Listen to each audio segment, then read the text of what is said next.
अगर आप अक्सर मार्केट से या कहीं और से पाम्फ्रेट, रावस, सुरमई जैसी मछली खरीदते हैं, चाहे वो आपके खुद के पकाने के लिए हो या बेचने के लिए, तो आपको ये नहीं भूलना चाहिए कि ये आपके लिए कौन पकड़ता है और कैसे पकड़ता है।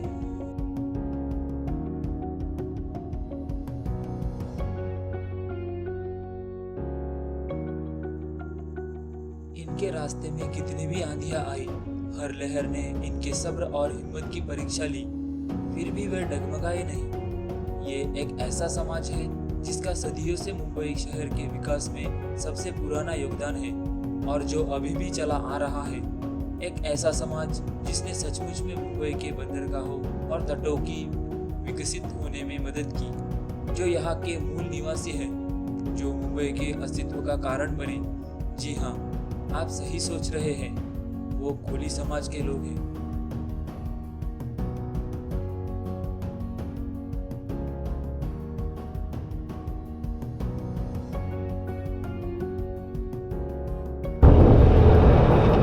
गणपती बाप्पा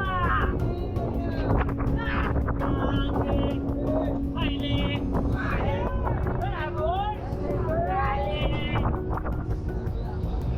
क्या आपने कभी सोचा है कि ये लोग अपने काम में इतने अच्छे कैसे हैं?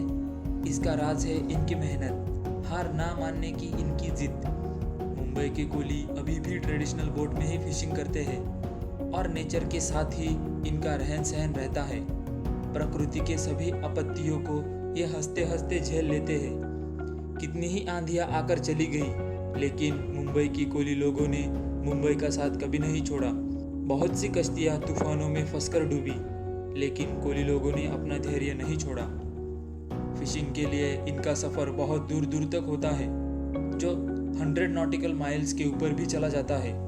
बड़ी कठिन मेहनत करते हुए 10 से 12 दिन तक समुंदर में मछली पकड़ते हुए बिताते हैं।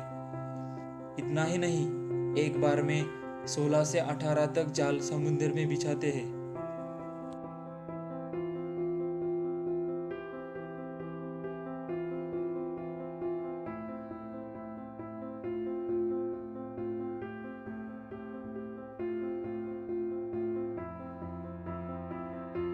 समुंदर अपना रुख कभी भी बदल सकता है, इसलिए उन्हें उसके हिसाब से ढलना पड़ता है। हर बार जब वो मछली पकड़ने जाते हैं तो उन्हें पता होता है कि वापस घर सुरक्षित लौटने की कोई गारंटी नहीं, पर फिर भी अपनी जान जोखिम में डालते हुए अपने घर परिवार के बारे में सोचकर ये मेहनती मछुआरे किसी भी काम से पीछे नहीं हटते। इनका पूरा व्यवसाय कुदरत के ऊपर निर्भर है। इतनी सारी मेहनत करने के बाद भी कभी थोड़ी सी ही मछली घर ले जानी पड़ती है। 16 से 18 जालों में सिर्फ 2 दिन में ही मछली मिल पाती है और ऐसी 10 से 12 दिन की कई ट्रिप फेल भी हो जाती है।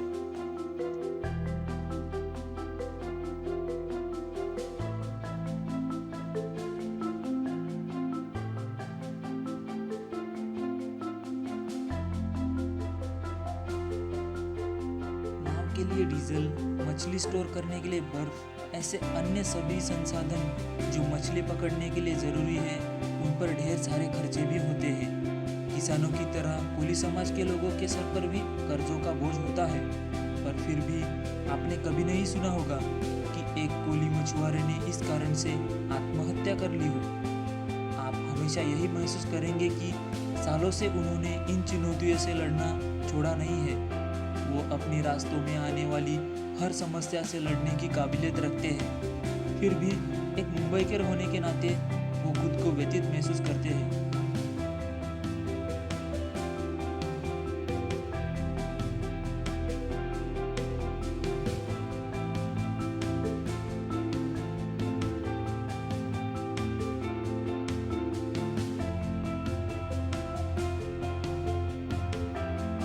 मुंबई शहर के सबसे पुराने निवासी होकर भी उन्हें बहुत सारी परेशानियों के साथ समझौता करना पड़ता है। कोली समाज महसूस करता है कि जैसे जैसे मुंबई शहर बढ़ रहा है, वैसे ही उनका कल्चर भुला दिया जा रहा है। एक तरह से वो समाज से पिछड़ रहे हैं। वो ये सोचते हैं कि अगर उन्हें समाज और सरकार से अन्य वर्गों की तरह ही मदद मिले, सहकार्य मिले, कि जिससे उन्हें आधुनिक सुविधाएं प्राप्त हो, बाजारों में उनके कड़ी मेहनत को सही मोल मिले, वहाँ के बंदरगाह उन्नत हो और उनका सदियों पुराना कल्चर भी बनाए रखने में सहयोग मिले। यही सारी चीज़ें हैं जो सालों से कोली समाज हमें बताने की कोशिश कर रहा है।